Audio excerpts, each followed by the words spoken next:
Deus Todo-Poderoso, purificai o meu coração e os lábios, para que eu possa anunciar o evangelho da nossa conversão com dignidade aos irmãos e irmãs aqui reunidos. Em nome do Pai, do Filho e do Espírito Santo.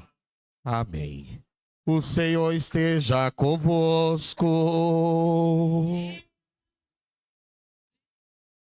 Proclamação do Evangelho de Jesus Cristo, segundo São João. Ó Senhor.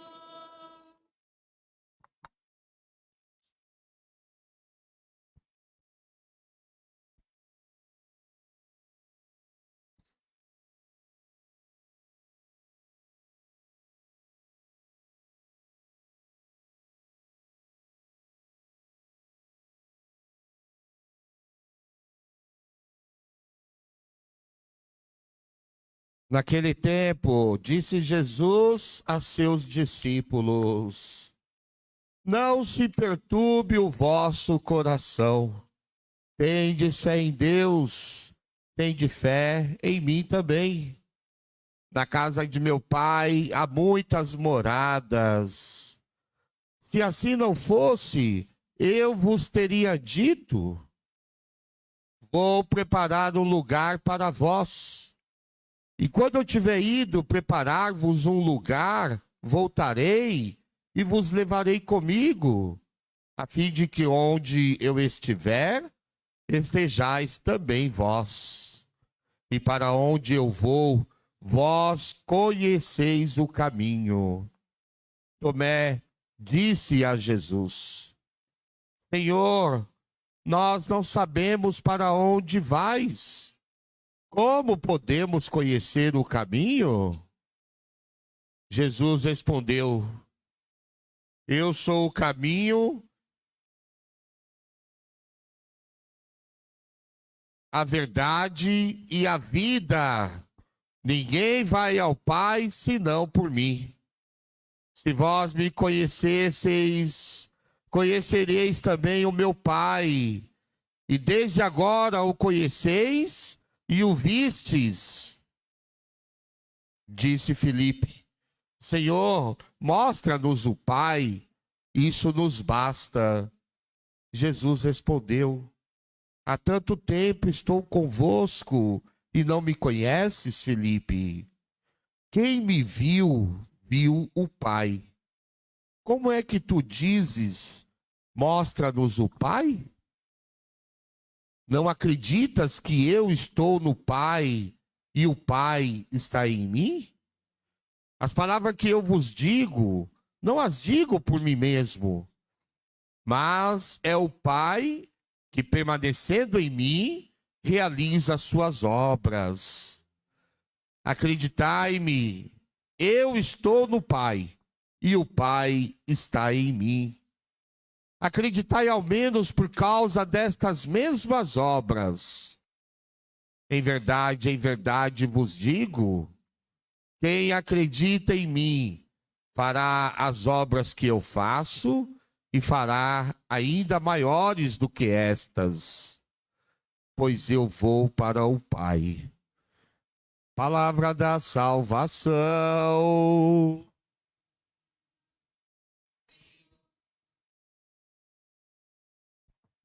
As palavras do Santo Evangelho perdoe os nossos pecados e nos dê a sua bênção em nome do Pai, do Filho e do Espírito Santo.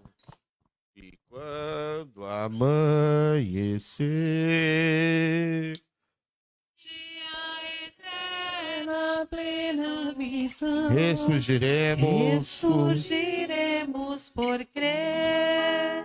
dessa vida escondida no pão. E quando amanhecer, O dia eterno, a plena visão, ressurgiremos por crer, nessa vida escondida no pão. Louvado seja nosso Senhor Jesus Cristo. Para sempre seja louvado. Queiram acomodar-se, queridos filhos, sentados ou em pé, mas com o coração aberto para a graça de Deus em nossa vida. Em primeiro lugar, um bom dia a todos. Salve Maria. Criançada, meninos e meninas, bom dia. Ih, tá fraquinho, bom dia. Olha como melhorou. Tomaram café hoje? Sim? Então que bom, parabéns. Muito bom. Uma alegria tê-los aqui, como todos os domingos temos, mas de modo especial, aqueles que iniciaram a caminhada de fé na catequese. Que alegria. Deus seja louvado pela vida de cada um de vocês, seus pais, seus padrinhos, seus responsáveis. Uma salva de palmas a todos eles. Que Deus abençoe.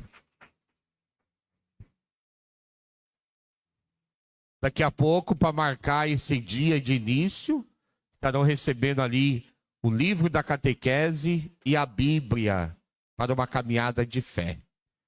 Meus queridos ministros que aqui estão, equipe de liturgia, acolhida, leitores, meus queridos coroinhas, acólitos, cerimoniário, meu irmão e amigo Alexandre, candidato ao diaconato permanente, o Ministério de Música, juntamente com a Pascom, nosso jovem lá no telão, meus irmãos e minhas irmãs. Estava meditando como a nossa vida, ela sempre traz motivos de crescimento. É só tirar lição das coisas. Por exemplo, a discussão é inevitável ao ser humano. Não é verdade? Quem nunca discutiu com alguém, eu acho que precisa ser estudado, porque não dá para evitar de uma discussão, não dá para fugir dela. Tem até a ver com a personalidade. O importante não é fazer com que vire uma discussão ruim. Aí vai gerar conflito, vai gerar até ódio, talvez até vingança.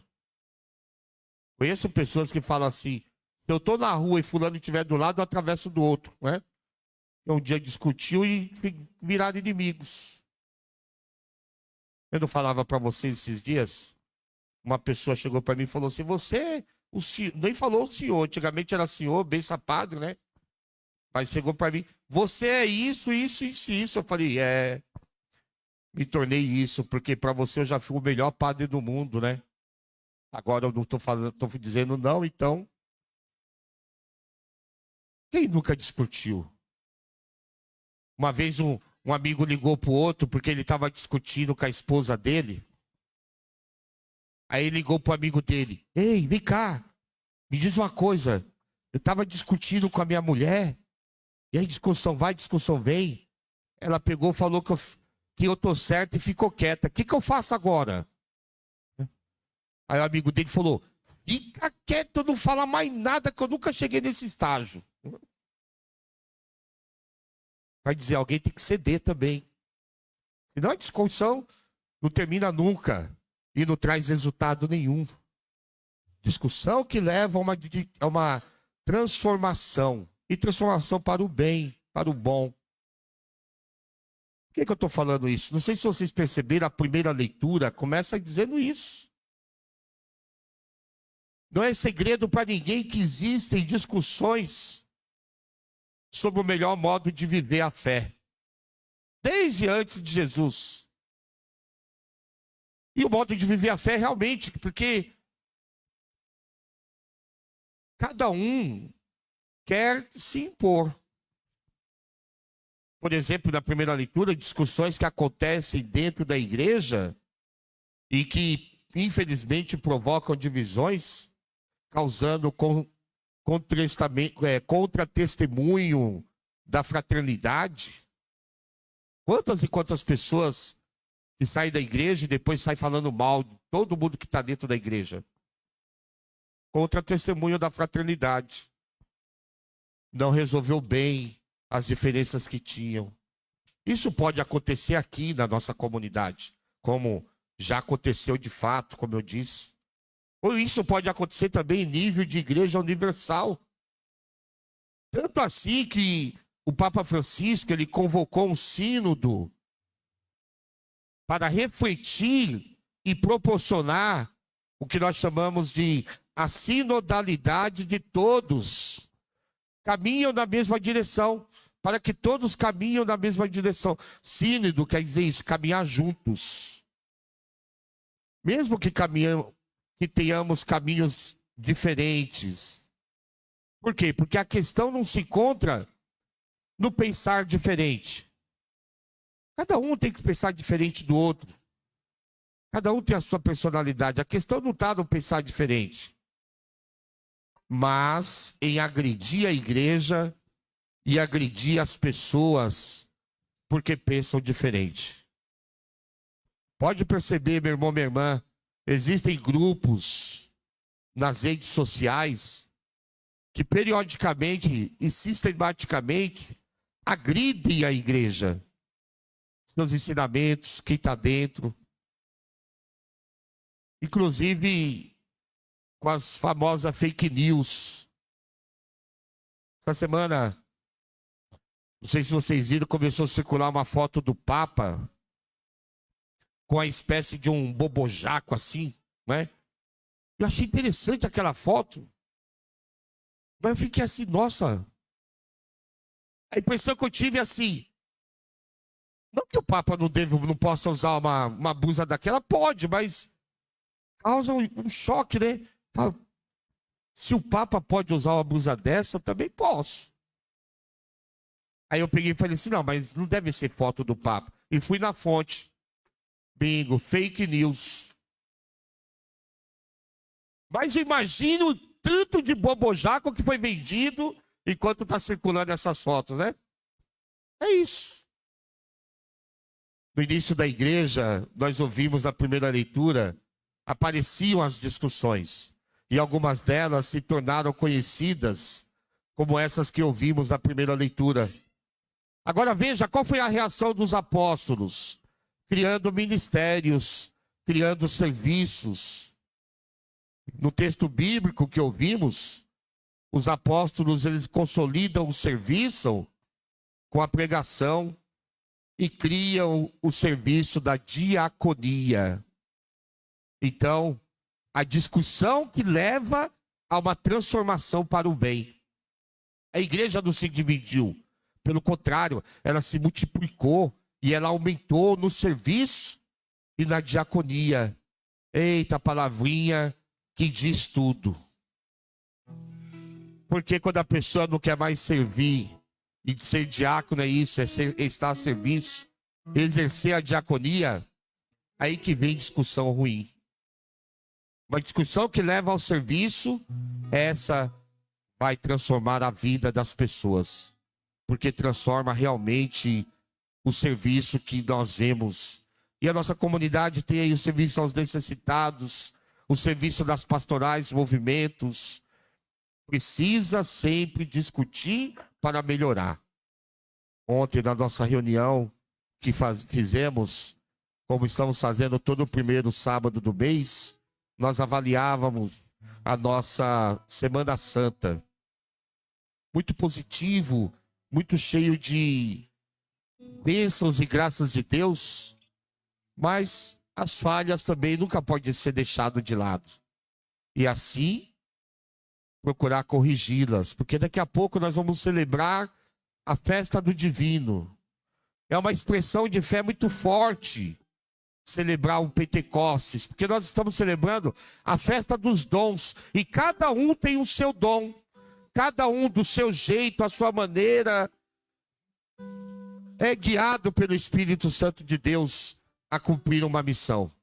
É por isso que hoje os nossos bispos orientam fundamentar a pastoral paroquial em 4 pilares: o da palavra, o do pão, o da caridade e da missão.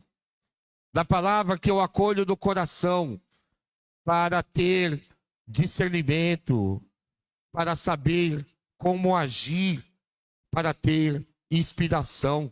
tanto no falar quanto no agir.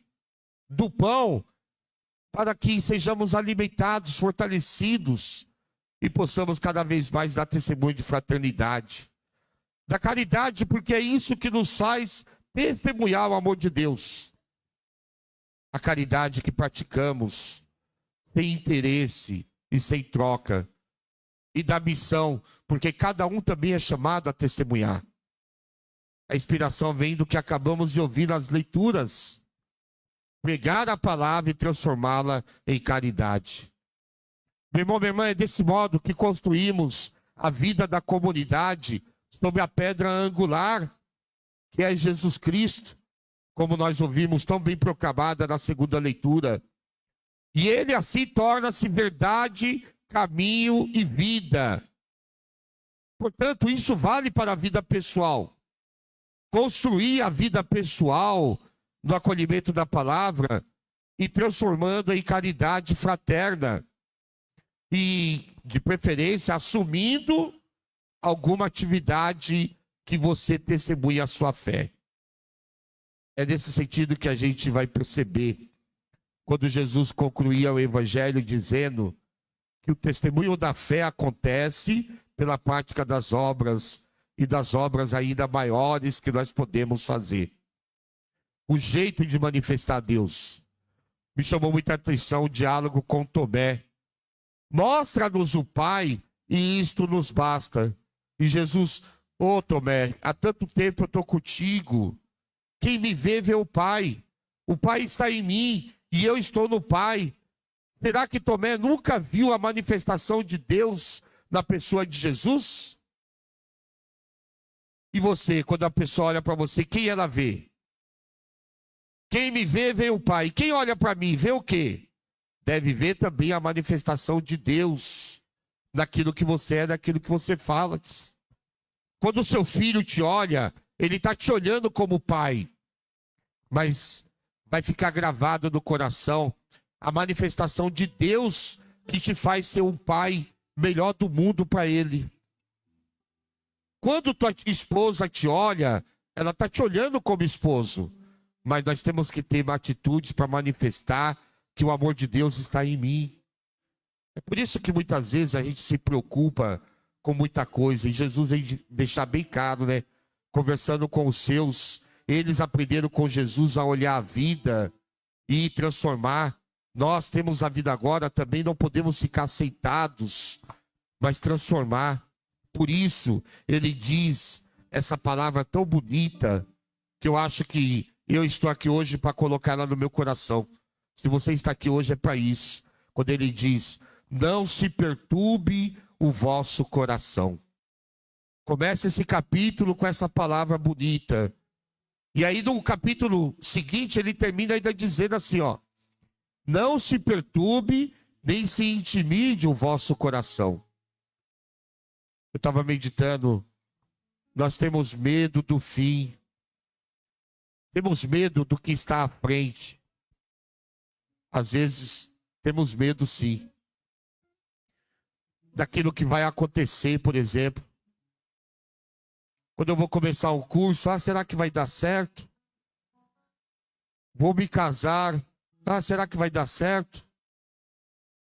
Vou viajar no final do ano, será que vai dar certo? Eu comprei um apartamento, vou começar a pagar, será que vai dar tudo certo? A gente sempre se preocupa com o fim. E é por isso que Tomé entra nessa conversa e Jesus garante o fim para que não tenhamos medo de nada. Quando ele diz, vou preparar-vos um lugar, diz ele. Que talvez o nosso maior medo é esse fim, o último. Para onde eu vou? E Jesus já antecipa, mostrando que o nosso fim está garantido. Por isso, não se preocupe. Tomé entra na conversa e pergunta pelos meios. Nós já temos o fim, mas e os meios? Meu irmão, minha irmã, eu estava meditando. A falta de certeza em relação aos meios também causa medo. Mas Jesus diz, eu sou o caminho, a verdade e a vida. Ele é o verdadeiro caminho que leva para a vida. Portanto, não há como errar, não há como temer, é permanecendo nele. Nós permanecemos no caminho. Ele pode ir e voltar para nos encontrar e vai nos levar até o Pai. Na casa do Pai há muitas moradas. Não perturbe o vosso coração, nem com a morte, que será uma bela viagem para a casa do Pai. É o que Jesus quer nos guardar no coração hoje.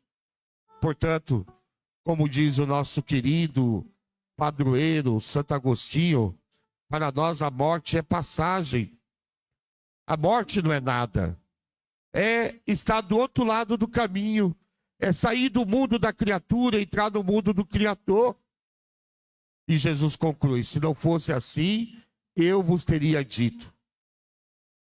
É nesse sentido que vamos pedir que Nossa Senhora nos ajude a cada vez mais não se perturbar com aquilo que o mundo impõe, mas sempre buscar no diálogo fraterno, numa discussão que leva para o crescimento, sempre procurar as melhores soluções e não se deixar abater, não se deixar sofrer. Nem se descobrir uma doença, nem se descobrir um desemprego. Manter a confiança, a esperança de que Deus não nos abandona. Que Nossa Senhora nos ajude, nos proteja e nos conduza, hoje e sempre. Por Cristo nosso Senhor.